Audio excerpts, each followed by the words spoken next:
Hi viewers, welcome to our channel. ఇప్పటికే గుంటూరు కారం USA premier షోలు అయితే పడిపోయింది. మొత్తానికి కుర్చీ మడత పెడితే అన్న సాంగ్కి థియేటర్స్లో కుర్చీలు బద్దలైనంత పనైంది. సూపర్ స్టార్ మహేష్ బాబు నటించిన గుంటూరు కారం సినిమా మరి కొద్ది గంటల్లోనే తెలుగు ప్రేక్షకుల ముందుకు కూడా రాబోతుంది. ఇక మాటల మాంత్రికుడు త్రివిక్రమ్ మహేష్ బాబు కాంబినేషన్లో వస్తున్న మూడో సినిమా కావడంతో గుంటూరు కారంపై భారీ అంచనాలు అయితే ఏర్పడ్డాయి. దీనికి తగ్గట్టుగానే ట్రైలర్లు, పాటలు ఆకట్టుకునే విధంగా అయితే ఉన్నాయి. ఇక గుంటూరు కారంపై అంచనాలు మరింత పెరిగిపోయింది.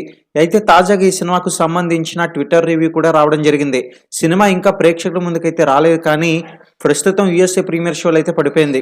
అయితే సినిమా ఎలా ఉందో తెలుసుకునే ప్రయత్నం అయితే ఇప్పుడు మనం చేద్దాం. చిన్నప్పుడే కుటుంబానికి అనుకోకుండా దూరమైన హీరో రెబల్ గా మారి తిరిగి తన ఫ్యామిలీ ఎదురైన తర్వాత ఏం చేశాడు అన్నది ఓవరాల్ గా సినిమా కథ. మొత్తానికి ఇది ట్రైలర్ లో కూడా ఈ కాన్సెప్ట్ అయితే చూపించేశారు.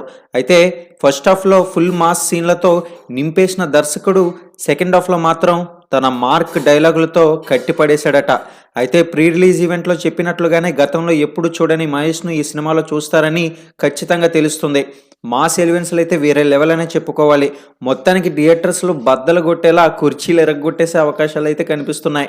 ఏదేమైనా సరే మహేష్ బాబు ఫ్యాన్స్ కనుక ఈ వీడియో చూస్తున్నట్లయితే గట్టిగా ఒక లైక్ వేసేసేయండి. మరిన్ని అప్డేట్స్ కోసం ఛానల్ని సబ్స్క్రైబ్ చేసుకోండి.